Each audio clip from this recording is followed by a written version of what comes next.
The night Putin struck back. The U.S. in shock. The world on the brink of a new confrontation. It was just past midnight in Moscow when the first coded message was transmitted from the Kremlin's underground command room.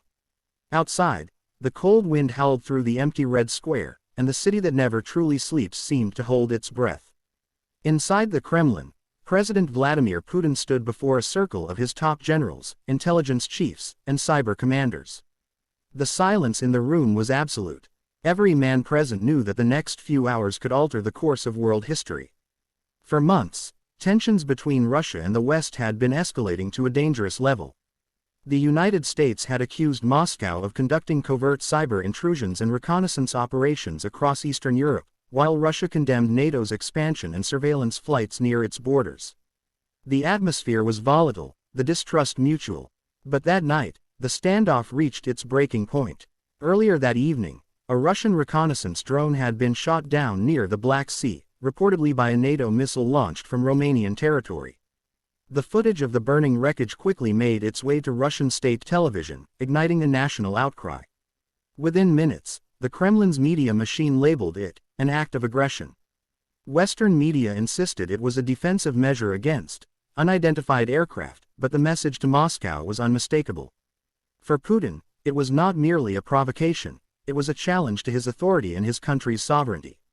Inside the Kremlin, advisors debated the response. Some urged restraint, fearing escalation, but others whispered that hesitation would only invite more pressure. Putin listened in silence, then stood, his expression unreadable. "They think Russia will bow," he said slowly, his voice cold as steel. "Tonight, they will understand that we do not." At 2:17 a.m., Moscow time, Russia's military high command received the order, "Execute Directive Sokol." Within minutes, a massive, coordinated cyber offensive began. Russian cyber units, hidden deep within military networks across the country, launched an unprecedented digital strike against NATO systems in Eastern Europe.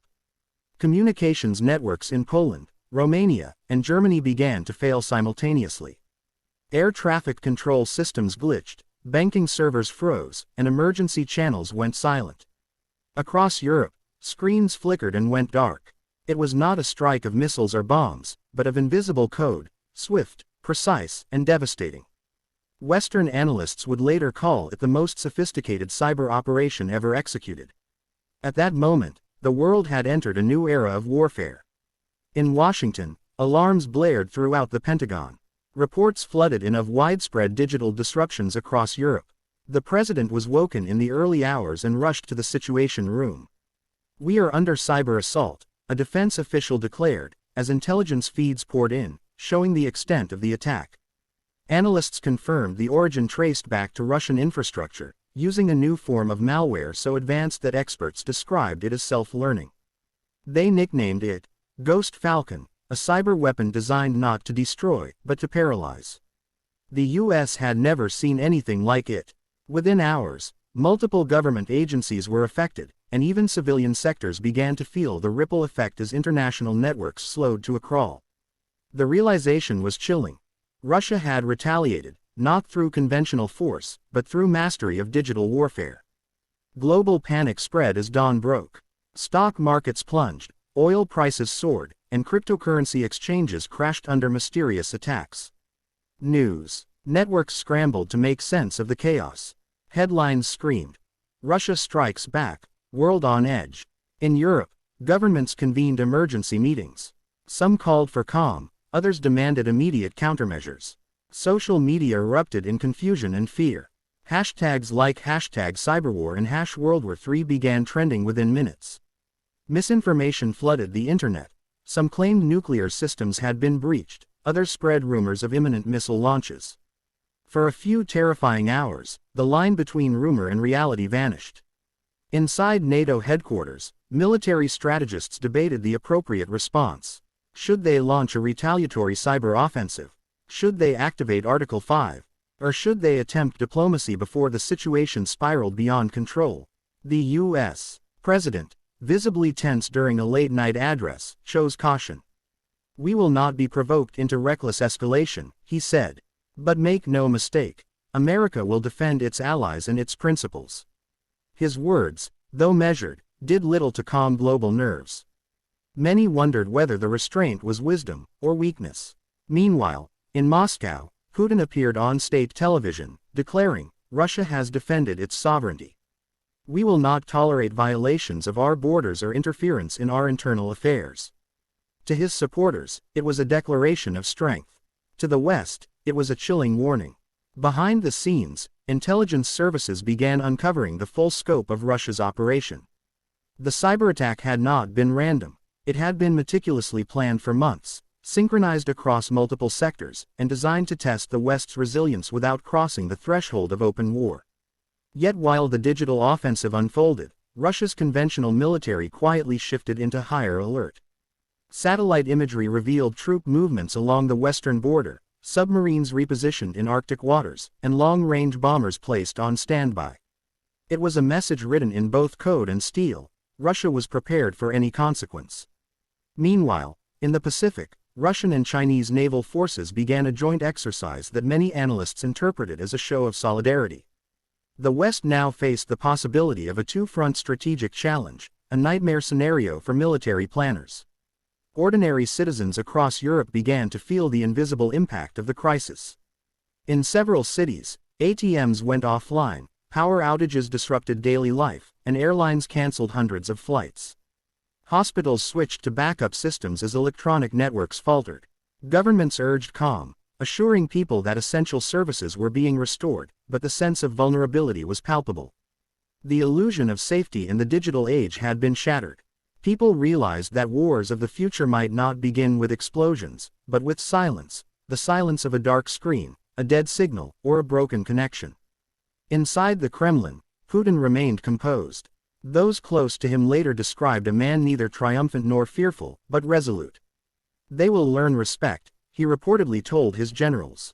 "Not through negotiation, but through consequence." His words echoed the old doctrine of strength through deterrence. The attack was not about destruction, it was about demonstration. It reminded the world that Russia still possessed tools and tactics capable of shaking the global order. Yet even among his inner circle, some whispered doubts. Could such escalation be contained? Or had they unleashed something beyond control? As the hours turned into days, the confrontation entered a dangerous phase. Diplomatic hotlines buzzed with frantic communication. Washington, London, and Brussels demanded an immediate cessation of hostile activity. Moscow denied official involvement, calling the accusations Western hysteria. China urged restraint, warning that global instability could benefit no one. Meanwhile, the United Nations Security Council convened in emergency session. Representatives traded accusations while the world watched anxiously. Commentators compared the tension to the Cuban Missile Crisis, calling it the digital equivalent of nuclear brinkmanship. Markets continued to tremble, energy prices skyrocketed, and the ruble swung wildly. Economic analysts warned that prolonged cyber conflict could cripple global trade. Yet amidst the chaos, something remarkable happened. Both sides began to step back. Behind closed doors, back-channel negotiations were quietly initiated between Russian and American diplomats. The first goal was simple: prevent escalation. The second was far more complex: define the new rules of engagement in the cyber era. The age of tanks and missiles had given way to algorithms and malware. Nations now needed treaties not only for arms control, but for code control. By the end of the week, power grids were gradually restored, financial systems stabilized, and normalcy began to return. But the psychological impact lingered. Citizens across the world had glimpsed how fragile modern civilization truly was. One command, one program, one key pressed in an underground bunker could disrupt billions of lives. The illusion of invulnerability had evaporated overnight, and though the immediate crisis had passed, the underlying tension remained unresolved. Trust between East and West was at its lowest point in decades. In the months that followed, international investigators presented evidence to the United Nations, confirming that the attack had originated from state-sponsored Russian networks. Moscow dismissed the findings, calling them politically motivated. Washington responded by tightening sanctions and bolstering cyber defenses across NATO territories. The world quietly slid into a new Cold War, not fought with armies, but with lines of code, intelligence leaks, and information warfare. Every country began racing to strengthen its digital arsenals. The boundaries between war and peace grew blurred, and the concept of deterrence was rewritten for a world where battles could be fought without a single shot fired. Historians would later call it the night of retaliation. Military analysts would describe it as the first true cyber confrontation between superpowers. But for those who lived through it, it was simply the night the world changed. The night when Moscow and Washington stared once again across a dangerous divide, not through missile silos but through computer screens. The night when Vladimir Putin reminded the West that Russia was still a force to be reckoned with. And the night when every government on Earth realized that the next world war, if it ever came, might not start with an explosion, but with a blackout. As Moscow returned to its winter routine, the servers that had launched the operation continued to hum quietly beneath layers of concrete and steel. In Washington, security agencies analyzed every byte of data, searching for clues, defenses, and countermeasures. In Beijing, analysts studied both sides, learning the lessons of modern power. The world had entered a new era, an age where strength was measured not in weapons, but in knowledge, precision, and the ability to control the invisible networks that connected civilization itself. And though peace returned, it was fragile, shadowed by the knowledge that somewhere, deep within the digital web, the tools of the next great confrontation were already being prepared. The night Putin struck back would be remembered not for the destruction it caused, but for the revelation it delivered, that humanity's greatest weapon and its greatest weakness now shared the same name, technology. It was a warning written not in fire, but in code.